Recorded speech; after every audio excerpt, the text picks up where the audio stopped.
You can see we do a good line in stinging nettles here.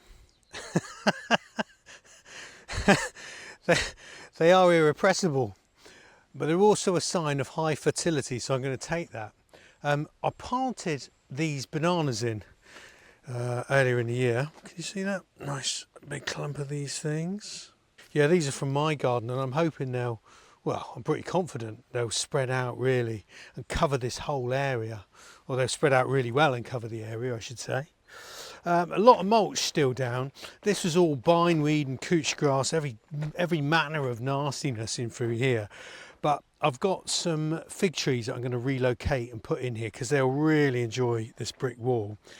This structure, ignore that for the moment. There's plans to turn that into some sort of freewheeling outdoor kitchen.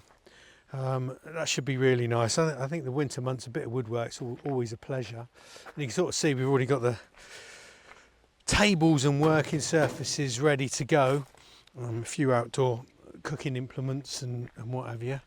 Also the firewood.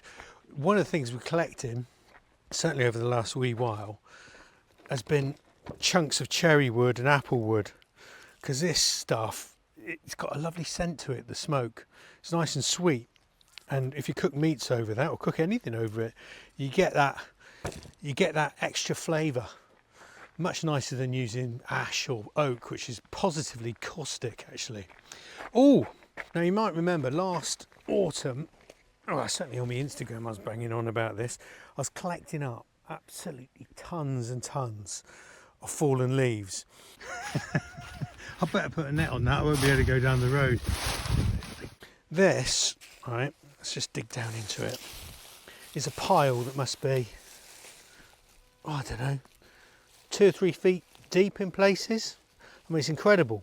All of that good stuff, look. Well, there's still the old pine needles kicking around in there. I don't mind that. That makes for a sort of a slightly acidic mix.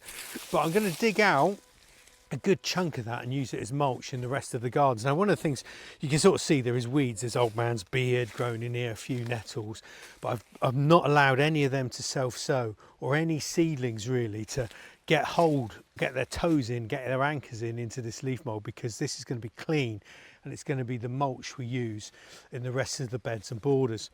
One other thing I'd like to show you, there has been progress, because you see this gravel, right? I've always wanted a gravel garden like this. Now, this is the most unpromising bit of ground, because basically it's about a foot of type 1 hardcore. That's the stuff you'd normally get under railway lines, you know what I mean? That sort of white chalky stuff. Well, you can sort of see it on the ground here, can't you? Sort of these lumps and bumps like that, any amount of that. And then that sits on top a weed suppressing membrane, and then you've got this thinner gravel, this crunchy stuff on the top. Well, you wouldn't think anything could grow, but actually there's a whole palette of plants that I really like that do reasonably well, and I've been sowing them and getting them to get their anchors in. So we've got Papaveroas there, wild poppy, always a winner. What else we got? Oh, a bit of Echium. It's an absolute bee's favourite, this stuff. Look at that, really gorgeous. And that will start to self-sow. So basically I've created little populations that I'm going to get rid of the weeds that I don't want. That's the job of a hoe. And then these little populations will spread their way around, and we'll have an open area that's just clean gravel, and then round the outside berms of, well, flowers that look after themselves. I mean, flowers like this. Chicory. It's a really beautiful thing. Such an amazing wayside weed, that one. I mean, you could eat the leaves if you were desperate, but I think I just have it as food for the eye. I've also got a few interesting plants in planting pockets. Yeah, Californian poppy, that's the orange one here. That'll be another fabulous spreader. That will move in and start to colonise. Borage, obviously. And I've dug some big holes, excavated out where all the hardcore was, replaced it with topsoil, and then put in olive trees. These are the potential to be really large, and I think they'll fill this area up beautifully. They'll be sort of big silver domes, make an entranceway to where we're going to have a seating tent in the middle. That's for when there's soirees and parties and the like. Cuttings from my own garden, that's a winter flowering yellow daisy, and this is a herb that I really like. It's called Pelargonium radula.